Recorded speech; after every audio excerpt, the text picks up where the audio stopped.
have to say I came here today with really without a plan, because I wasn't really sure what this would feel like, and I thought I would just come here and tell you what's in my heart. And when you use the word humility, when it comes to me, you know, I think about my mom. And I had great parents, and my mom and dad have been gone for a long time. And if my mom was alive and sitting here in the front row, I promise you that 3 minutes into this presentation, she would come up here, grab me by the arm, and tell me to sit down and stop showing off. And my dad, you know, if I have a regret in my life, it's this. I wished they could have been at the opening ceremonies for the Olympic Games to see what their son got himself into. Just because there would have been such disbelief, because I remember, you know, and I was just sitting listening to Sam, who poured his soul into the Olympics as well, and I remember conversations with my father where he would say to me, "So what are you going to do with your life?" And I would say, "Well, you know, Dad, I really believe in the power of sport, so that's where I'm going to put my flag down. I want to make my life in athletics and sport." And he would look at me and he'd say, "What did I do that was so terrible that you won't go get a decent education and a real job and make a living and raise a family?" And they would be so stunned. And just to see the look on their face for the things that we were able to achieve in Vancouver would be really special.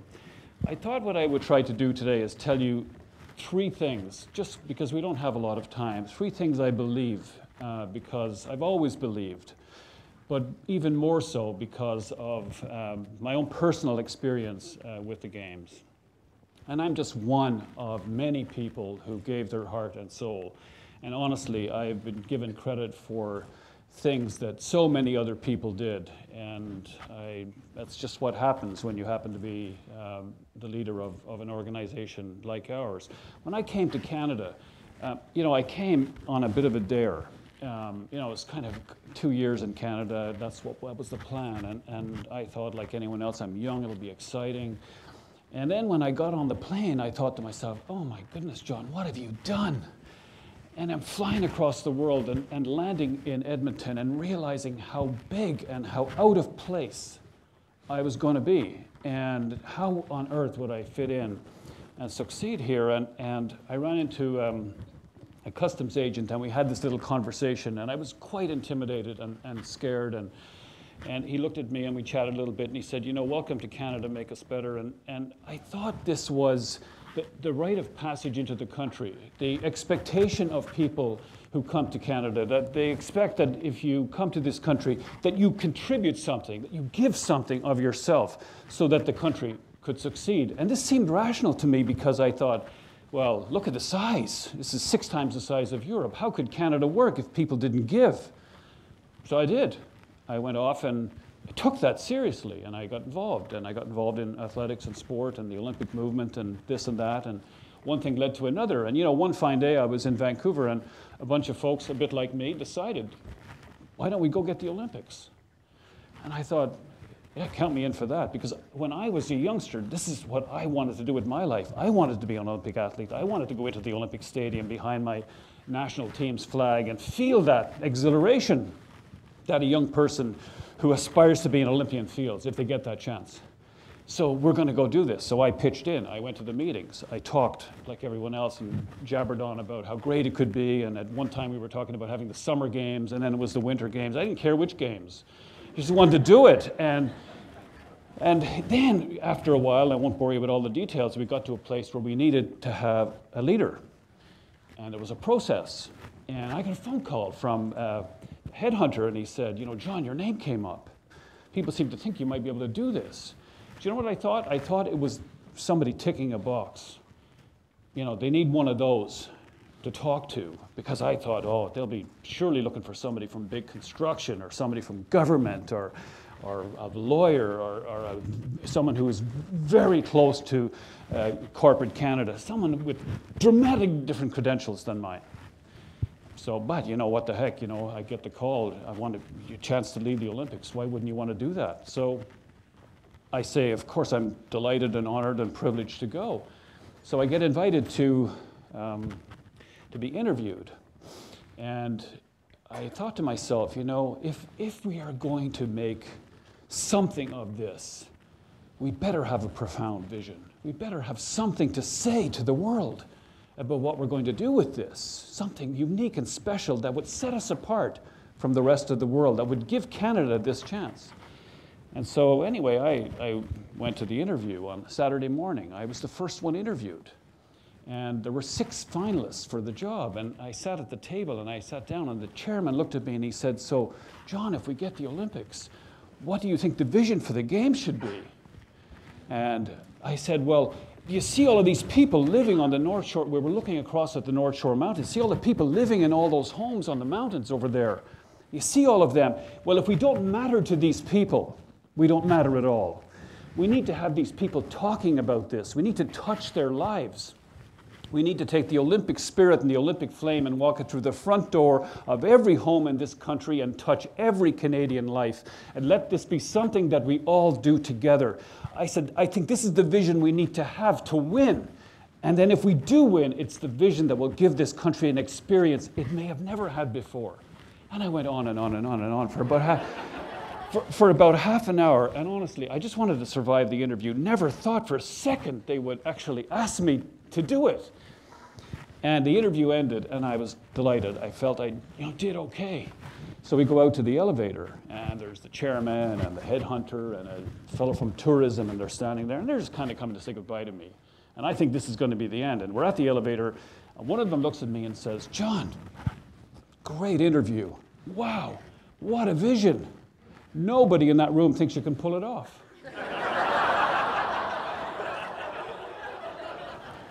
But we did. And I've always believed that for you to have a fighting chance, you have to have a vision, a belief in something that lifts you out of bed in the morning, that drives you to be the person you want to be, that says to you in the day, your life is worth living. Go for it. We had one. And that vision inspired everyone. We let no one in the door who was not prepared to play their part in delivering that vision. Second belief I have is that all of us, every one of us, face darkness in our lives. Sometimes we do it in private and sometimes in the open. We had our share.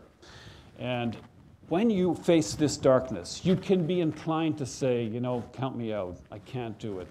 I'm not able. And it's at these times you have to find the courage, something to keep going, something to get you and your colleagues to the next place you have to go. The day the Olympic Games opened, I thought we were the most readied organization in history. I did. I had a smile on my face that morning and thought, this is going to be our day. We deserve a great start. I was at my desk writing my notes for the opening ceremonies, and the phone rang. My colleague phoned me, Dave Cobb, and he said, "John, there's been a catastrophic accident at Whistler. A young athlete has been cast from the track. He's very sick. He's not likely to survive." I thought it was like getting a phone call that your son has been in a head-on crash and he's not likely to survive. And I thought we were so well prepared that, we had the best medical team in the country here. We'll save this boy and we'll send him home to his parents and he'll be okay. He came here with this dream, and on our watch this has happened. And a half an hour later, Dave called me back and he said, "Nodar Kumaritashvili is dead." It's the worst phone call I ever had in my life, and I'd be lying to you if I said I knew what to do. I didn't have a clue what to do, not a clue. And I closed my office door and I tried to think about my life and the challenges that I faced in the past to find something. And I thought about a few things. One, I thought everyone on my team will be wounded. Every single person who has put their heart and soul into this will feel responsible and accountable. This is going to be a blow to us. The games have changed.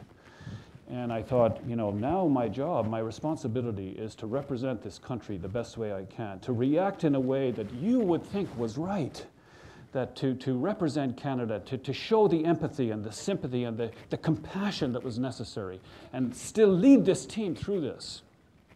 And we chipped away at this over the first few days of the games were awful. And as I looked in the eyes of my colleagues, every one of them was lost. They were wounded, like almost giving up. I was almost giving up.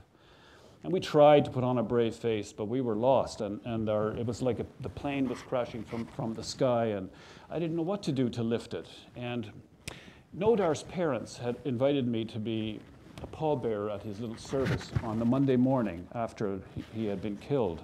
It was at a little chapel on Kingsway, and I went over there, and I was lost in my thoughts, feeling very sorry for myself, and went into the church, and there were just a few people in there, and the service was almost surreal. I couldn't believe looking at him lying there and knowing that we were going to be sending him home on that Monday.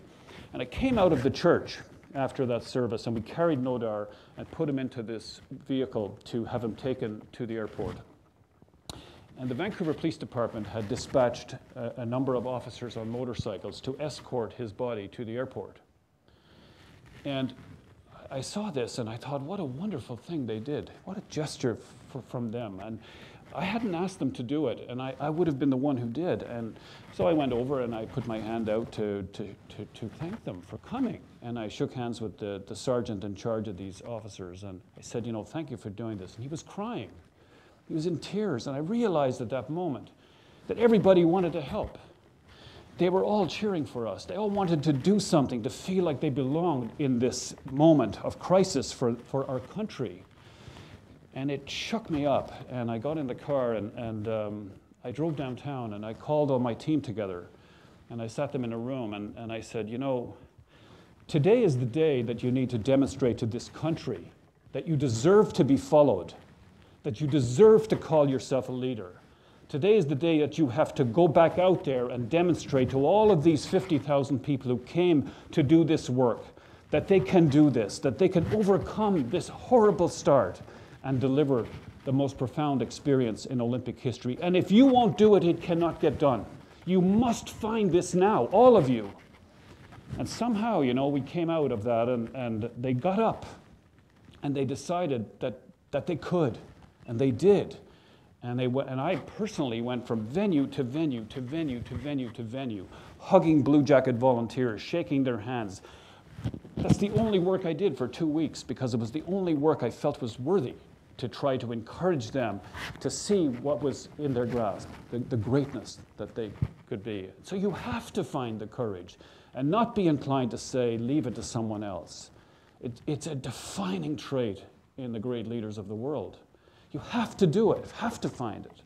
And the last thing is, when I look back on the Olympics and all of the things, we were doing this for 14 years, is live your life every single day, every moment of your life, as if your entire story will be read out at your funeral.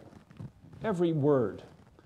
If you knew that, would it change anything? And when I think back about us, I think back to my own life.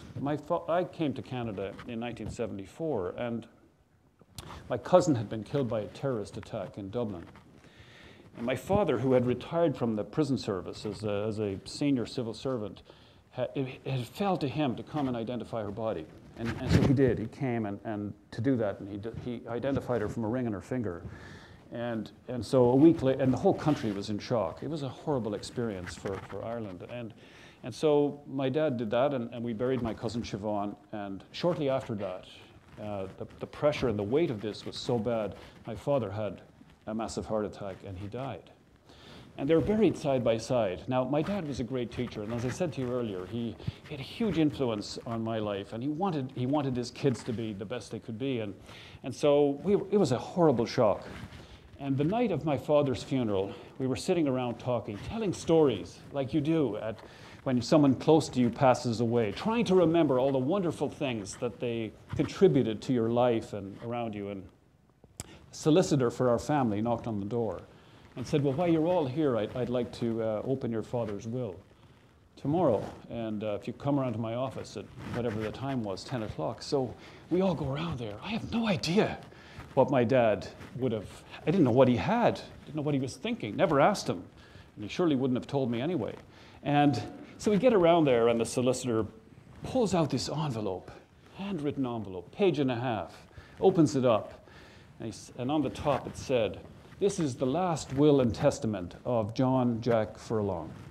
Item number 1, for all of those times in my life that I might have taken home pens, paper, erasers, anything from the office at all, I leave £500 to the Irish government. Exactly what I did. I laughed and I said, well, that is one bill we are not going to pay, Dad. To which my mom, of course, says, oh, but we will pay it. We will. And you see, I didn't understand it because my dad was the most moral man I've ever known. And so the next day, my mom, you know, she sat down and she pulled out a check and she wrote out this £500 and sent it off. And, you know, 4 or 5 days later, we get a phone call from the minister of something. And he phones and he said, you know, I just got this check and I don't know what to think. It's just taken my breath away. This is completely unprecedented.